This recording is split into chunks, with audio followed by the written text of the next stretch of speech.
Assalamualaikum warahmatullahi wabarakatuh.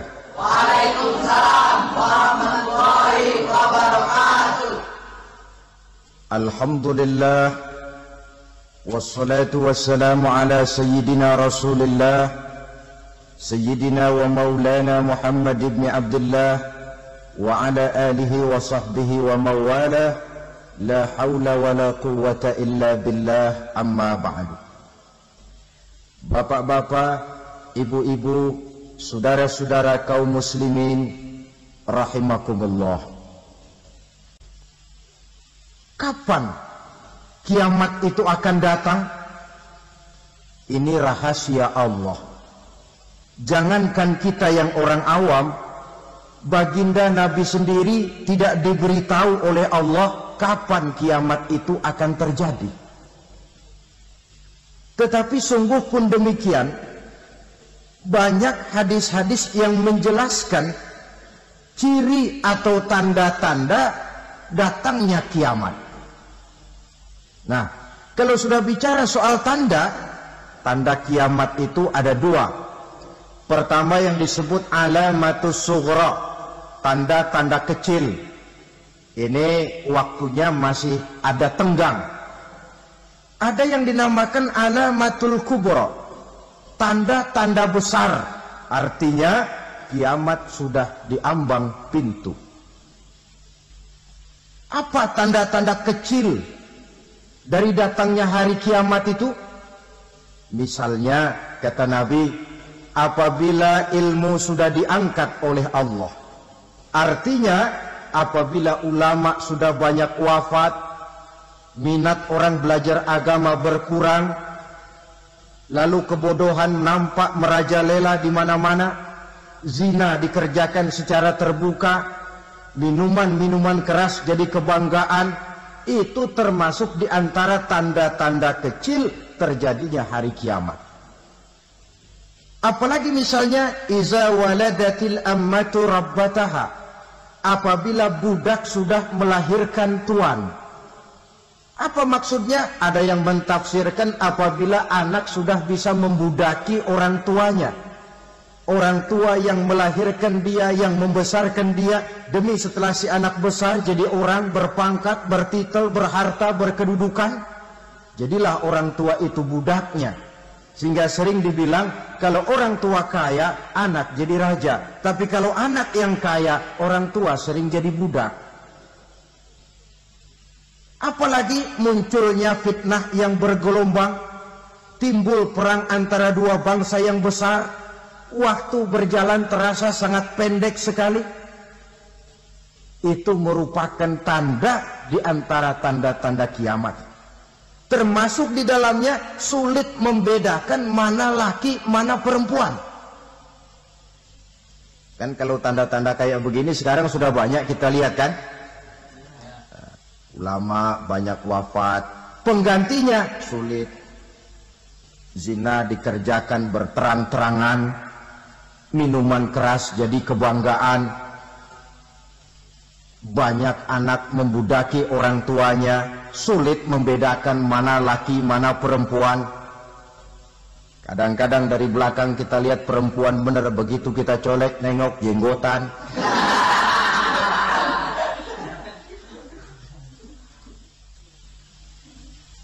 Ini termasuk tanda-tanda kecil, masih ada tenggang sampai akan terjadinya kiamat itu. Nah, yang dimaksud dengan tanda-tanda besar, ini tanda besar artinya kiamat sudah diambang pintu. Pertama, matahari terbit dari sebelah barat. Apabila matahari sudah terbit dari arah sebelah barat, tertutuplah sudah pintu taubat. Bersabda Nabi kita, la taqumus sa'atu hatta tatlu'a syamsu min maghribiha. Tidak akan datang hari kiamat sampai matahari terbit dari arah sebelah barat.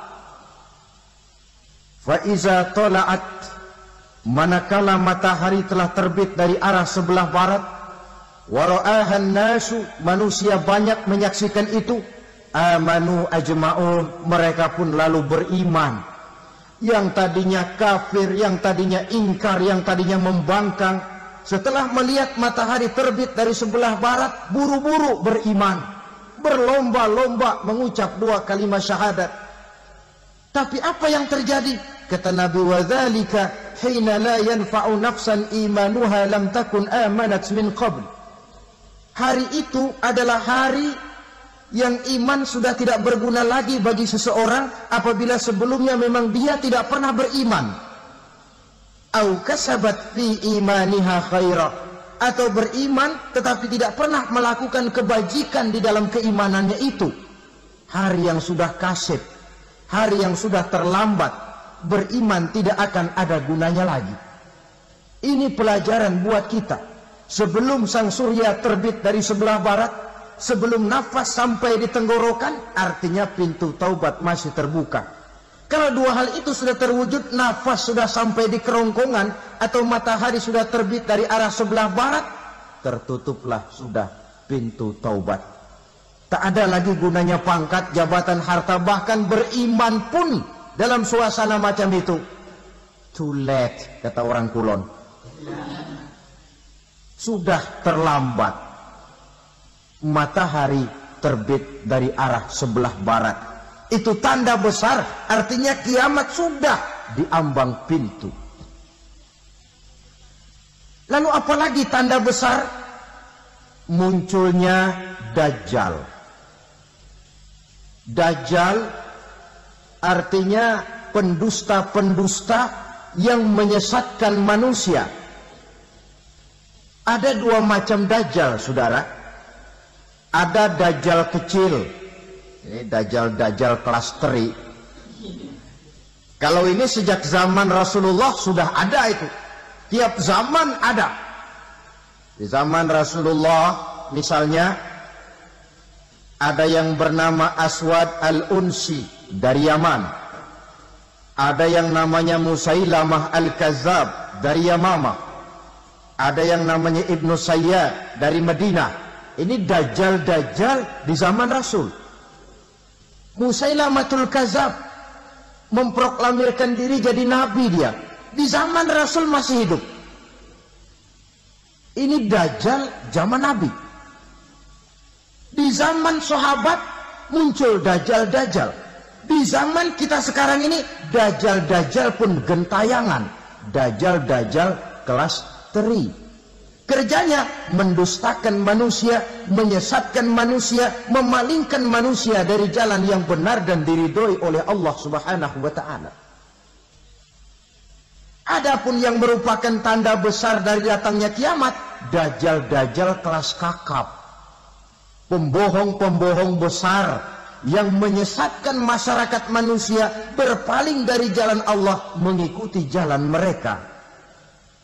Apa sih ciri Dajjal itu? Kata Nabi dalam hadis Bukhari Muslim, inna Dajjala, sesungguhnya yang namanya Dajjal itu yakhruju, satu saat akan muncul mendekati hari kiamat.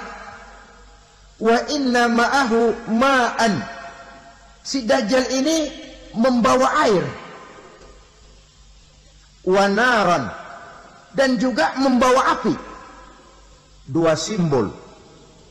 Di tangan yang satu dia bawa air, di tangan yang satu dia bawa api.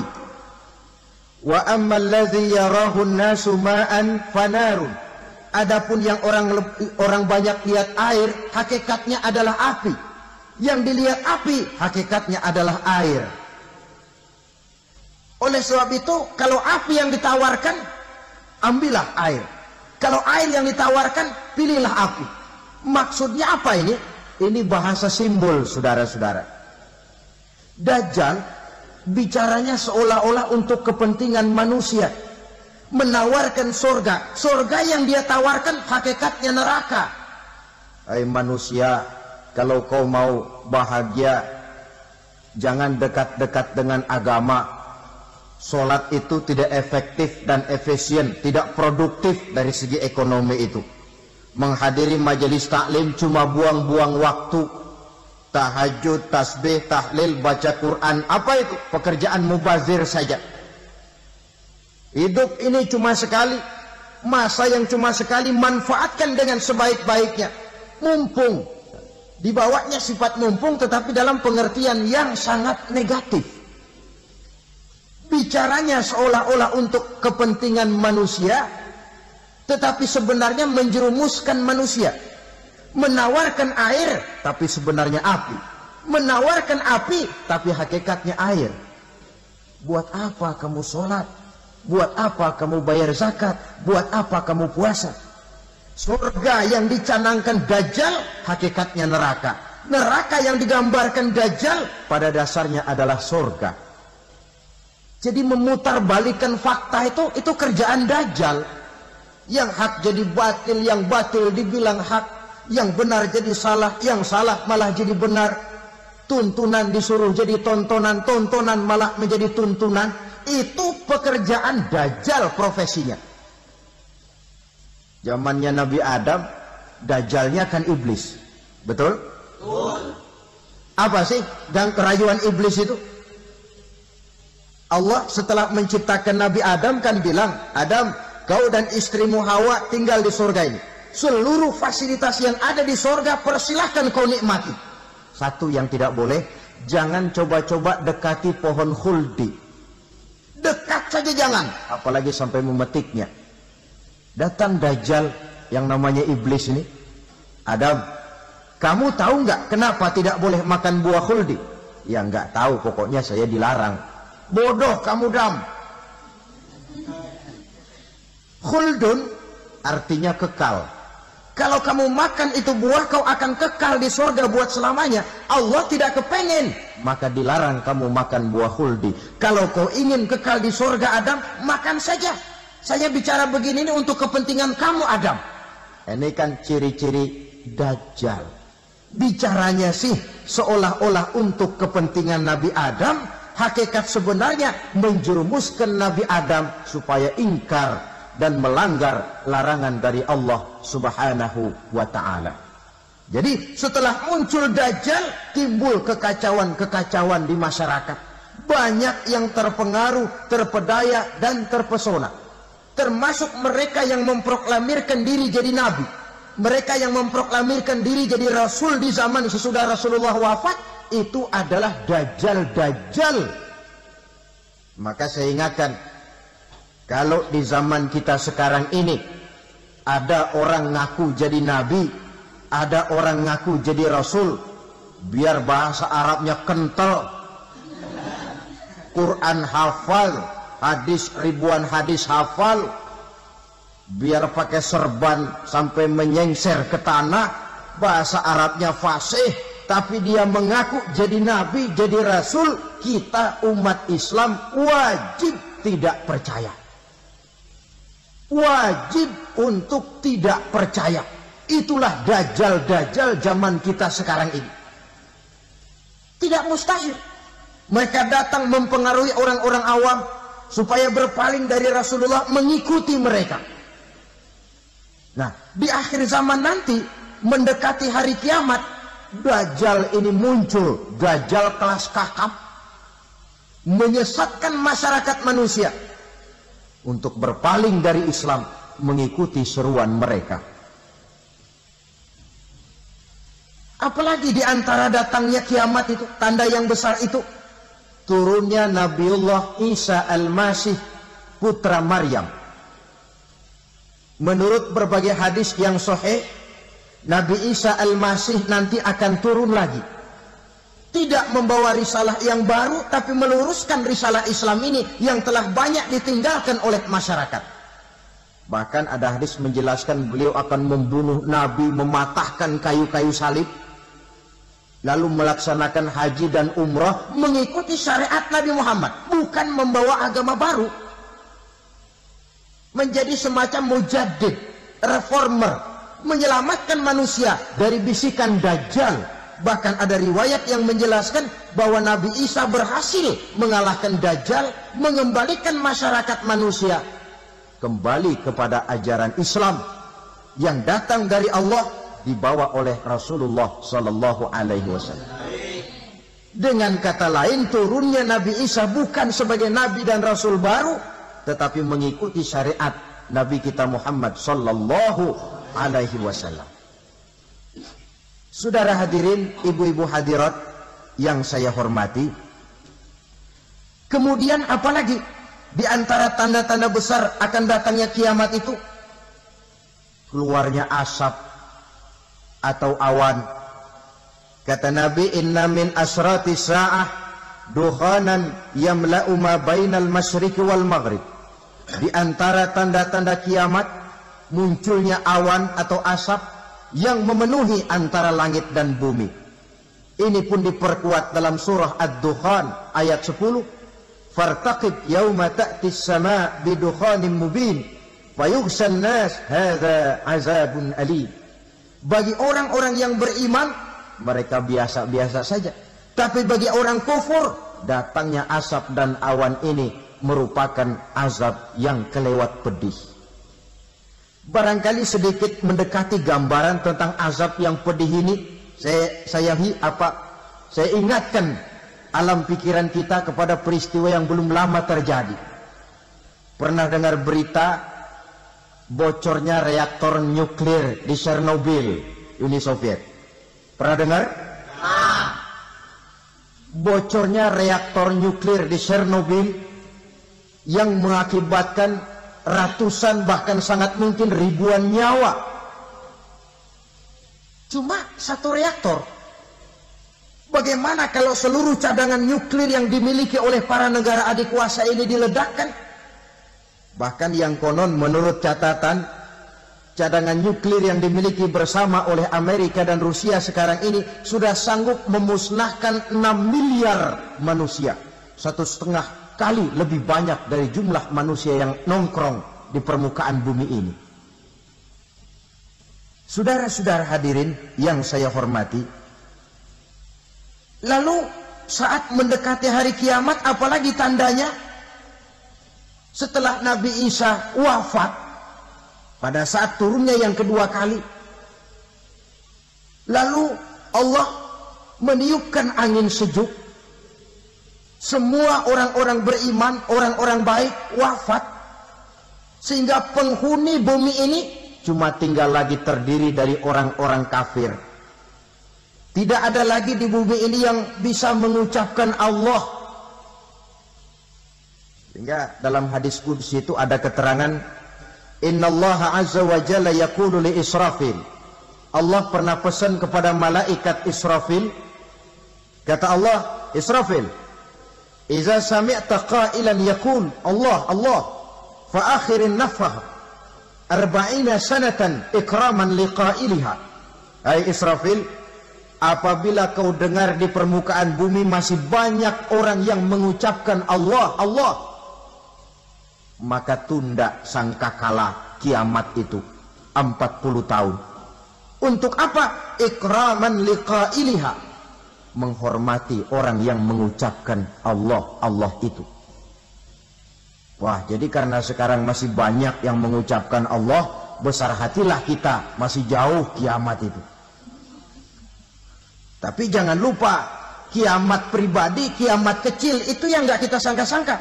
Ajal datang mencabut nyawa, itu kiamat pribadi, dan itu yang pasti kita hadapi, dan itu yang membuat kita tidak boleh bersikap main-main di dalam kehidupan sekarang ini.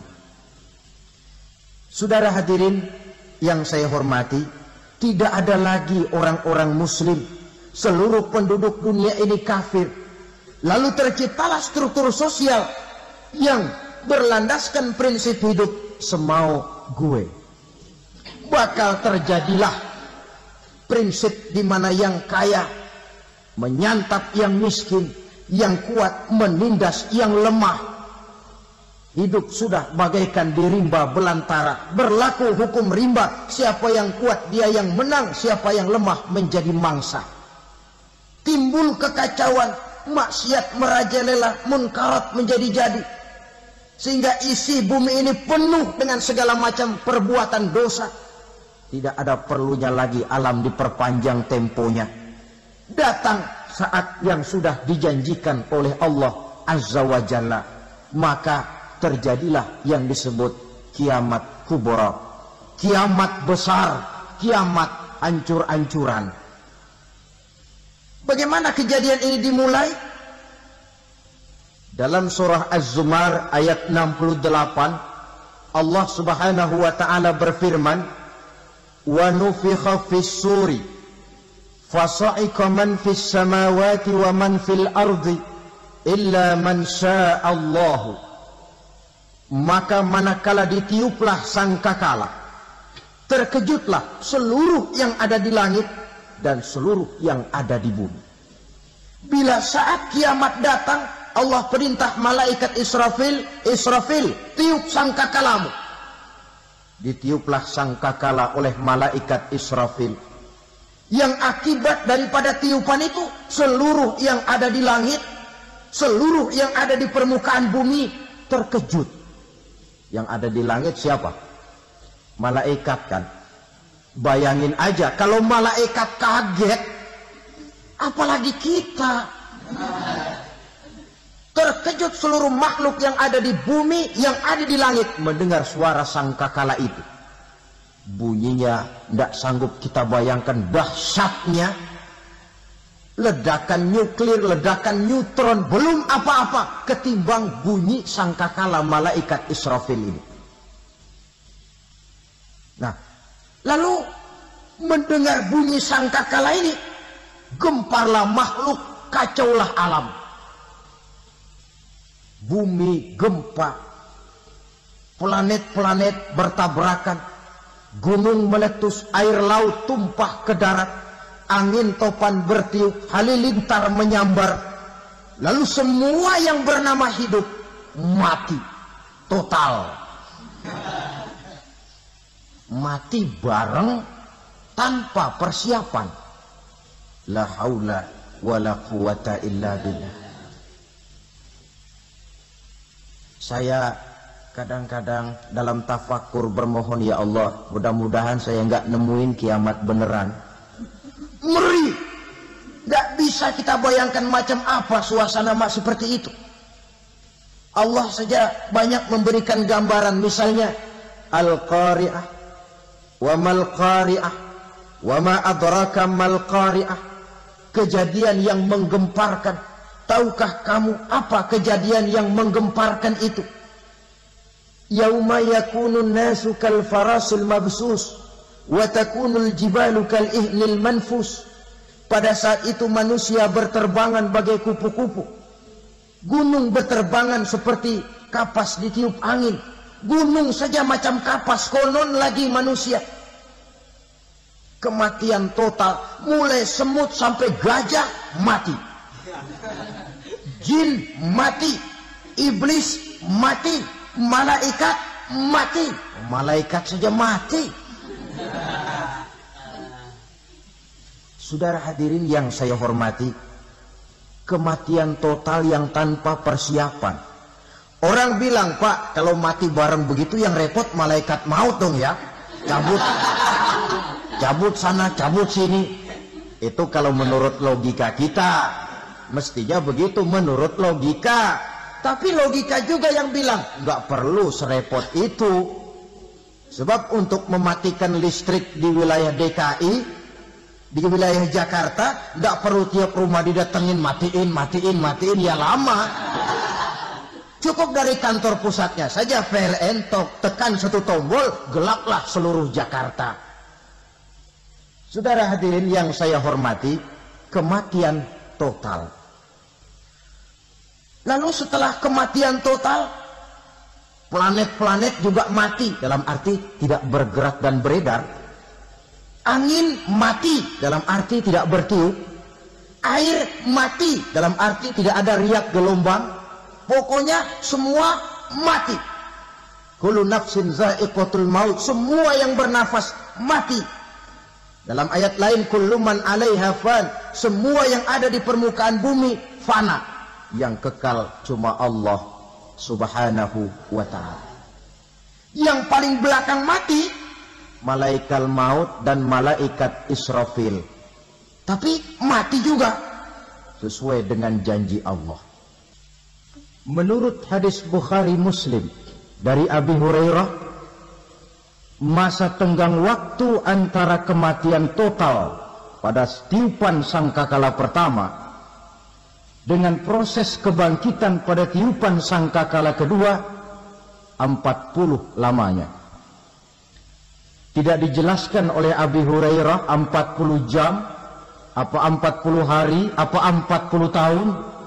Hadis-hadis cuma menyebutkan 40 saja. Sunyi alam yang tinggal cuma Allah saja lagi. Ketika itu Allah berseru-seru, katanya, limanil mulkul yauma. Siapa para penguasa hari ini? Mana itu raja-raja dan penguasa yang dulu mengaku jadi Tuhan? Fir'aun. Mana Fir'aun sekarang? Yang dulu jadi raja, merasa berhasil, sombong, lalu tidak mau turun-turun dari kekuasaannya, sampai kepada puncak kekurang ajarannya mengangkat diri jadi Tuhan. Mana itu Fir'aun? Namrus. Mana sekarang Namrus? La ilaha illa ana. Ternyata tidak ada Tuhan lain selain daripada aku, kata Allah. Proses kemudian, saudara-saudara, turunlah hujan dari langit. 40 lamanya hujan itu. Tidak jelas juga 40 jam atau 40 hari. Setelah air turun membasahi, datanglah tiupan sangkakala yang kedua. Semua yang bernama mati bangkit dari kuburnya masing-masing. Ini yang disebut Yaumul Ba'thi, hari kebangkitan. Allahu Akbar. Pada saat kita bangkit dari kubur kita masing-masing, kumpul di padang mahsyar namanya. Bayangin aja, saya sendiri nggak sanggup bayangin. Manusia sejak zaman Adam sampai zaman kiamat kumpul bareng di tempat sama. Berapa banyaknya itu?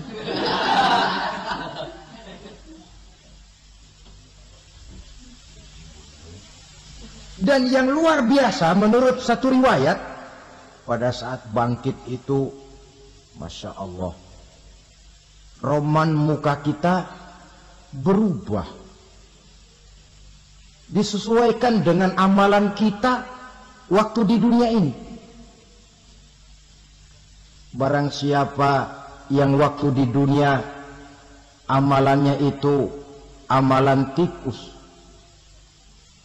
di akhirat nanti dia bangkit dari kubur, mukanya seperti muka tikus. Gagah betul badannya, tapi mukanya seperti tikus. Kenapa? Amalannya waktu di dunia seperti amalan tikus. Apa amalan tikus itu? Suka ngegeragoti barang yang sudah disimpan rapi-rapi. Orang sudah simpan uang rapi-rapi, simpan perhiasan rapi-rapi, digeragoti oleh tikus. Maling-maling, pencoleng-pencoleng, koruptor-koruptor. Itu nanti di akhirat nanti kita lihat mukanya seperti muka tikus. Oh, ini waktu di dunia suka nyolong, hanya seperti muka tikus. Barang siapa yang waktu di dunia ini amalannya itu amalan macan, dia akan bangkit nanti mukanya seperti muka macan. Apa amalan macan? Macan itu amalannya menang-menangan. Orang yang mau menang saja, nggak mau mengalah. Coba lihat di hutan. Kenal hutan nggak? Nah. Di hutan, raja hutan di mana-mana pasti macan. Betul kan? Betul. Padahal hutan belum pernah bikin pemilihan umum. Tapi macan tidak peduli ada pemilihan umum apa tidak, pokok saya raja. Sebab apa? Macan jadi raja itu bukan karena benar, tapi karena kuat jadi raja. Setelah dia jadi raja, rakyat hutan yang mesti dilindungi malah dimakan oleh raja macan. Kambing rakyat hutan dimakan oleh macan. Ayam rakyat hutan dimakan oleh macan. Itu nanti kita lihat di akhirat itu mukanya seperti muka macan, gagah betul. Lalu barang siapa yang di dunia ini amalannya itu seperti amalan anjing, nanti dia punya muka seperti muka anjing. Apa amalan anjing? Pertama, anjing itu kalau disuruh jaga rumah, dia tidak bisa membedakan mana maling, mana tamu. Biar yang datang maling, kalau bawa tulang, anjing kalem. Yang kedua, anjing itu akan setia kepada siapa saja yang memberinya roti. Siapa yang memberinya roti, itulah majikannya. Apa kata majikannya, pasti dia laksanakan. Soal benar atau salah, dia tidak peduli. Setelah anjing dapat roti, dia tidak punya pilihan lain kecuali bilang, abdi mah kumaha juragan wae ayeuna mah.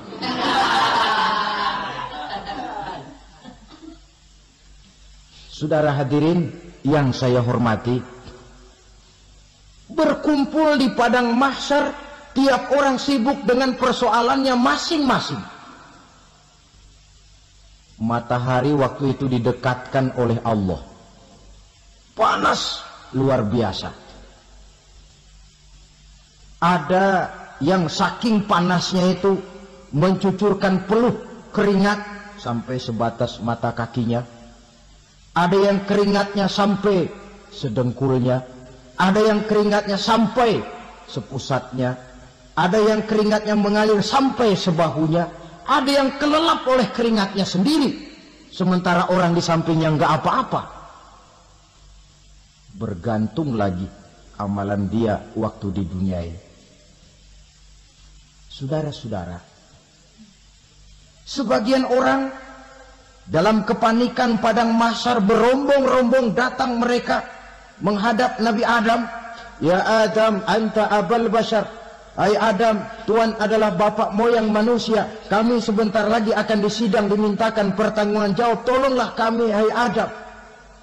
Kata Nabi Adam, jangankan nolongin sampean, saya sendiri tanggung jawab di hadapan Allah. Ketika dulu tidak boleh makan khuldi, saya serobot. Sudahlah, urus diri masing-masing saja, nafsi, nafsi. Begitu kata Nabi Nuh, begitu kata Nabi Ibrahim. Tiap orang bertanggung jawab sendiri-sendiri. Ketika itulah saudara-saudara, nikmatnya menjadi umat Nabi besar Muhammad sallallahu alaihi wasallam. Sebab apa? Walaupun menurut abjad kita ini umat paling belakang, kan paling belakang kita ini toh, karena Nabi Muhammad adalah Nabi akhir, tapi akan dihisab lebih dulu, lewat di atas sirat lebih dulu, masuk surga lebih dahulu ketimbang umat-umat belakangan. Ketika Rasul mendekati ajal, beliau tanyakan itu kepada malaikat Jibril. Malaikat Jibril berkata, Muhammad jangan khawatir, Allah sudah berjanji, inni haramtul jannata ala sairil anbiya hatta tadkhulaha anta wa haramtuha ala sairil umami hatta tadkhulaha ummatuka. Surga aku haramkan buat seluruh nabi kecuali kalau engkau Muhammad sudah masuk ke dalamnya. Dan surga aku haramkan buat seluruh umat kecuali kalau umatmu Muhammad sudah masuk ke dalamnya. Logikanya, walaupun menurut abjad kita umat paling belakang, bakal dihisab paling dulu, lewat di atas sirat paling dulu, masuk surga paling dulu, kalau mampir ke neraka juga paling dulu. Ya resiko. Jangan mau enaknya aja paling dulu. Saudara hadirin yang saya hormati, setelah masa kebangkitan itu jangan dikira begitu bangkit langsung diperiksa, masih menunggu menanti ribuan tahun perhitungan padang mahsyar untuk sampai kepada proses yang disebut yaumul hisab, hari perhitungan. Seorang demi seorang bakal dipanggil. Bayangkan saja, kita se-RT saja di absen, kadang-kadang perlu waktu lama. Ini manusia sejak zaman Nabi Adam sampai datang hari kiamat, satu demi satu disidang di hadapan Qadhi Rabbul Jali. Status sosial copot sudah waktu itu. Yang pernah jadi hartawan di situ tidak lagi kelihatan kehartawanannya. Yang pernah jadi jenderal tidak lagi dipanggil jenderalnya. Yang ustadz tidak lagi dipanggil al-mukarramnya. Seluruh status sosial selesai. Dipanggillah kita seorang demi seorang menghadap Qadhi Rabbul Jalil. Bagaimana proses penghisaban itu? Pertama proses tanya jawab. Di antaranya ada hadis menyatakan lan tazula qadama 'abdin yaumal qiyamah hatta yus'ala an arba'i khisalin. Besok di hari kiamat tidak akan bergeser telapak kaki seorang hamba sampai dia ditanya lebih dulu tentang 4 persoalan. Tentang ilmunya. Kemana ilmu itu diamalkan? Tentang umurnya. Di mana umur itu dihabiskan? Tentang masa mudanya. Kemana masa muda itu dipakai? Tentang hartanya. Dari mana harta itu didapat dan kemana harta itu dibelanjakan. Ini termasuk proses tanya jawab. Jadi kalau istilah pengadilan dunia, nama Fulan bin Fulan. Kamu waktu di dunia diberikan umur panjang untuk apa? Pernah mengalami masa muda, kemana kau habiskan masa remajamu? Kau diamanahkan ilmu, dengan apa ilmumu kau amalkan? Kau diberikan harta, dari mana harta kau dapat, kemana kau belanjakan? Tak seorang pun yang bisa mungkir. Sebab apa? Dikala itu yang menjadi saksi bukan orang. Yang menjadi saksi adalah seluruh anggota badan kita. Tangan bicara, kaki jadi saksi terhadap seluruh amalan yang pernah kita kerjakan pada saat kehidupan di alam dunia ini. Selesai proses tanya jawab, lalu diperlihatkan buku catatan kita waktu hidup di dunia ini. Jangan lupa Allah itu menyiapkan 2 superkomputer kepada kita. Sebelah ditempelin sebelah kanan, yang sebelah tempelin di sebelah kiri. Komputer itu namanya Raqib dan Atid. 2 malaikat yang apabila baik kita lakukan, refleks saja akan menulis kebajikan kita. Jahat kita kerjakan, akan tertulis. Catatan itu nanti diperlihatkan kepada kita. Waduh, alangkah malunya pada saat diperlihatkan catatan kita, buku rapot kita merah melulu.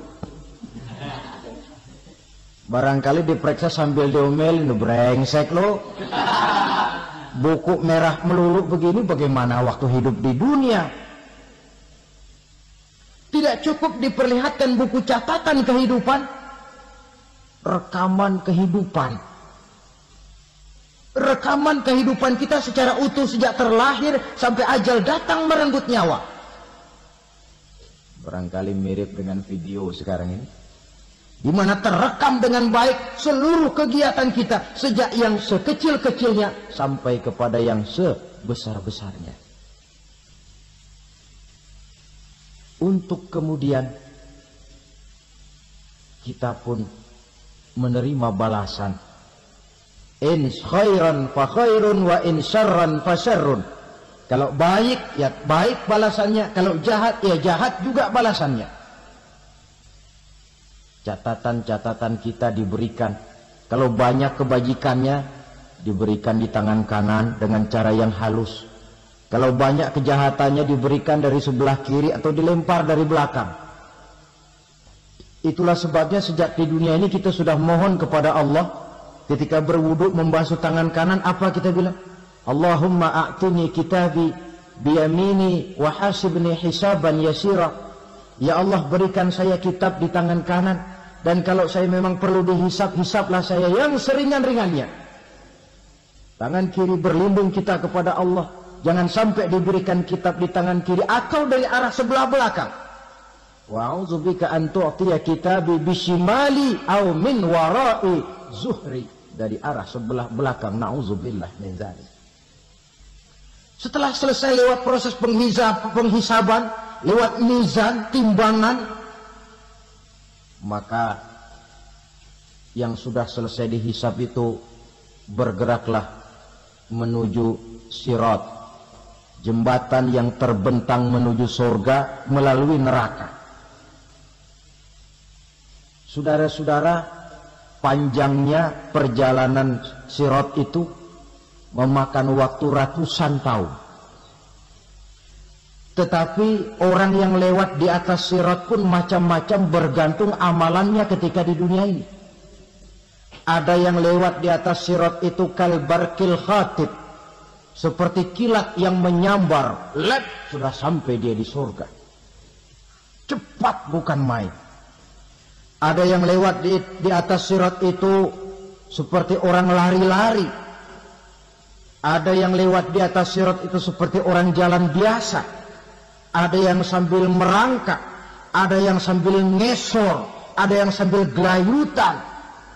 Ada yang selamat sampai ke ujung ke surga, ada yang tergelincir jatuh masuk ke dalam neraka, bergantung amalannya dalam kehidupan di dunia sekarang ini. Tiap kita akan melewati yang namanya sirat ini. Saudara-saudara kaum muslimin yang saya hormati, dengan demikian mereka yang selamat melalui sirat sampai ke terminal akhir surga, mereka yang ketika dihisab ternyata banyak kejahatannya daripada kebaikannya, mereka singgah di dalam neraka. Nah, adapun orang-orang yang beriman menurut ayat Quran dan hadis Nabi itu nanti ada bermacam-macam. Ada orang beriman itu yang dimasukkan surga. Ada orang beriman itu yang dimasukkan ke dalam surga. Ada orang beriman itu yang disebut penduduk surga. Kenapa lain-lain, Pak? Karena waktu di dunia amalannya juga lain-lain. Ada orang beriman yang masuk surga. Ini paling murah tiketnya. Mau masuk surga? Kata Nabi begini, ma min abdin qala la ilaha illallah thumma mata ala dhalik illa dakhalal jannah. Kalau seorang hamba sudah mengucap dua kalimat syahadat, dia yakin dengan kebenaran kalimat itu sampai matinya, orang itu akan masuk surga. Abi Dzar yang waktu itu diajak bicara heran, ya Rasul kok gampang betul? Iya. Walaupun orang itu mencuri, iya. Walaupun orang itu berzina, iya. Biar dia mencuri, biar dia berzina, kalau dia sudah mengucap dua kalimat syahadat, dia yakin dengan kebenaran kalimat itu sampai matinya, itu orang akan masuk surga. Jadi masuk surga cukup dua kalimat syahadat, yakin sampai mati, masuk surga. Itu perkara masuk. Tapi kalau pertanyaannya diterusin, masuknya kapan, Pak? Nah, ini lain lagi urusannya. Sebab ada yang masuknya itu langsung, ada yang mampir dulu. Di sana tempat cuma dua. Kalau tidak surga, neraka. Mau ke surga, tapi mampir dulu. Yang mampirnya jelas di neraka. Kenapa? Dalam hadis qudsi ada riwayat. Nanti itu di akhirat, setelah Allah selesai mengatur penduduk surga, masuk surga, yang neraka, masuk neraka, Allah berkata kepada malaikat Malik, malaikat Malik, labaik ya Allah. Itu bajingan-bajingan tengik, manusia-manusia durjana, yang waktu di dunia tidak mau sujud, jauh dari ulama, gemar melakukan yang munkarat dan maksiat, hidup di tengah masyarakat selalu jadi bibit keonaran, kufur, sudah masuk neraka semua. Sudah ya Allah. Nah, kalau sudah, coba sekarang kamu masuk, Malik. Saya. Iya. Masuk neraka. Mau apa ya Allah? Kata Allah, akhriju minan nar man kana fi qalbihi misqala habatin min khardalin min iman. Kau masuk neraka, cari di dalam neraka orang-orang yang ada imannya walaupun kecil sebesar biji zarah, angkat mereka keluar. Masuk malaikat Malik ke neraka. Cari orang yang ada imannya, korek. Ya repot, udah pada gosong. Yang ada imannya diangkat ke atas, yang ada imannya diangkat ke atas. Lalu dimandikan di Nahrul Hayat, namanya sungai kehidupan di akhirat nanti. Cakep lagi rupanya, bersih lagi wajahnya, apel di hadapan Allah. Kata Allah, bagaimana mas? Kapok nggak sampean? Kapok ya Allah. Nah, kalau kapok, idhab fadkhulil jannah. Pergi, masuk surga sana. Berangkat mereka ke surga. Ketemu sama teman-temannya yang udah sampai lebih dulu. Yang nggak pakai mampir lagi. Terjadi dialog. Kata teman-temannya yang udah pada nyampe duluan, mas, iya. Emang baru sampai? Saya baru sampai.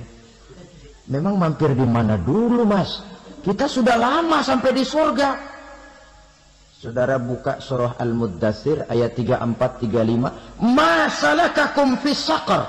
Kenapa kamu mampir di neraka Saqar? Qalu lam nakum minal musallin. Mereka menjawab, kami mampir di neraka Saqar mas, gara-gara dulunya kami waktu di dunia tidak pernah sholat. Tidak pernah sholat? Tidak pernah. Karena rumahnya dekat masjid. Cuma dekat doang mas. Sholat mah enggak saya. Enggak pernah ngasih makan fakir miskin. Enggak pernah hadir di majelis taklim. Pendeknya enggak pernah melakukan kebajikan. Maka saya pun mampir di neraka Saqar. Untung betul saya punya iman mas, sedikit. Waktu hidup di dunia dulu saya pernah mengucap 2 kalimat syahadat. Sekali-kalinya waktu mau kawin. Masya Allah. Untung saja kawin. Kalau nggak kawin, polos.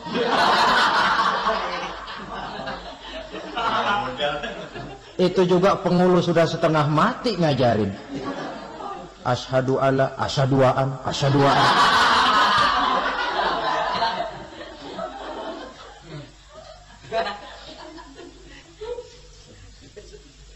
Ini namanya masuk surga. Ada mampir dulu.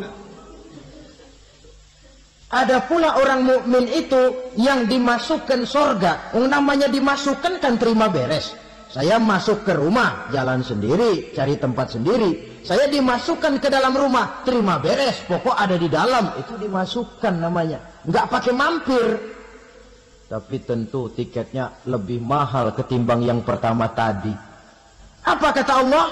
Innal ladzina amanu wa amilus shalihat la ukaffiranna anhum sayyi'atihim wa la udkhilannahum jannah.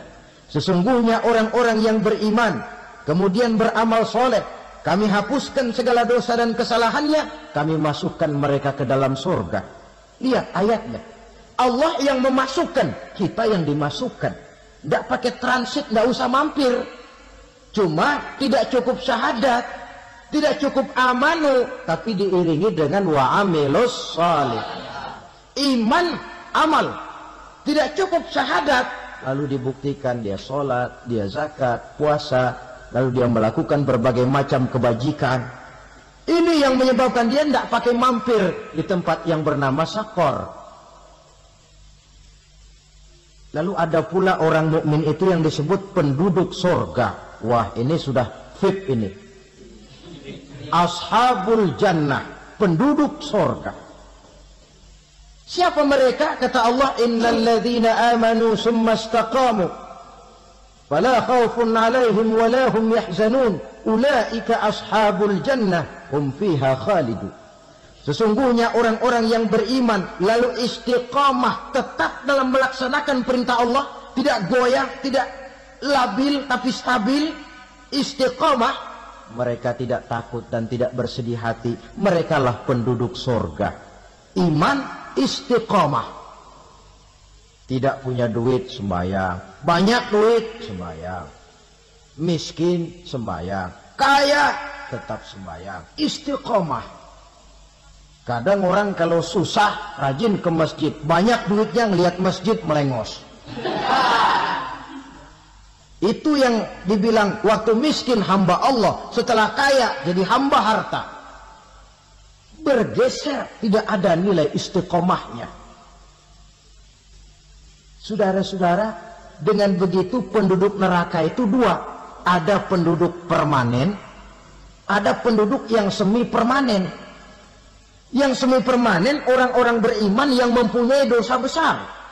Mereka masuk ke neraka untuk menerima azab sesuai dengan dosanya. Bila selesai masa azab itu, mereka akan diangkat untuk ditempatkan kembali ke dalam surganya Allah Subhanahu wa ta'ala.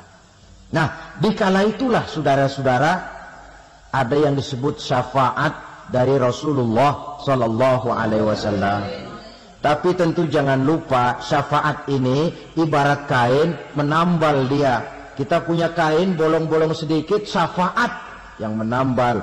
Sholat kita ada kurang dikit, sedekah kita ada campur riak dikit, amalan kita ada tidak karena Allah dikit. Kita berharap syafaat. Jadi biarlah kain masih bolong-bolong, yang penting punya kain. Tapi kalau kainnya tidak ada, yang ditambal apanya? Sholat tidak, puasa tidak, zakat tidak, berharap syafaat saja, ya, terlalu berlebihan itu. Saudara hadirin yang saya hormati, apabila selesai proses penghisaban, proses penghitungan, maka dikala itulah manusia terbagi dalam dua kelompok besar. Fariqun fil jannah wa fariqun fis sa'ir. Sekelompok orang-orang beruntung yang masuk ke dalam surga, dan sekelompok lagi masuk ke dalam neraka. Akan memakan waktu untuk menceritakan sifat surga dan neraka, tapi insya Allah pada kesempatan pertemuan lain saya sampaikan. Namun sebagai gambaran umum cukuplah saya sampaikan sebuah hadis qudsi. Allah jelaskan, a'dadtu li'ibadiyas salihin ma la 'ainun ra'at wa la uzunun sami'at wa la khatara fi qalbil bashar. Aku sediakan buat hamba-hambaku yang soleh, yang tidak pernah terlihat oleh mata, tidak pernah terdengar oleh telinga, dan belum pernah terdetik dalam hati manusia. Jadi kenikmatan surga belum pernah dilihat mata, belum pernah didengar telinga, belum pernah terdetik dalam hati. Pedihnya azab neraka belum pernah terlihat mata, belum pernah terdengar telinga, belum pernah terdetik dalam hati. Saudara hadirin yang saya hormati, oleh karena itu sebagai uraian akhir daripada kiamat ini, marilah sama-sama kita memanfaatkan hidup dengan sebaik-baiknya, supaya jangan timbul penyesalan di hari kemudian nanti. Mudah-mudahan kita seluruhnya diselamatkan Allah dari azab neraka dan mendapat surga dan ridhonya. Sekian dan demikianlah pertemuan kita kali ini. Terima kasih banyak atas segala perhatian. Mohon maaf atas segala kekurangan. Usikum wa nafsi bitaqwallah. Wassalamualaikum warahmatullahi wabarakatuh.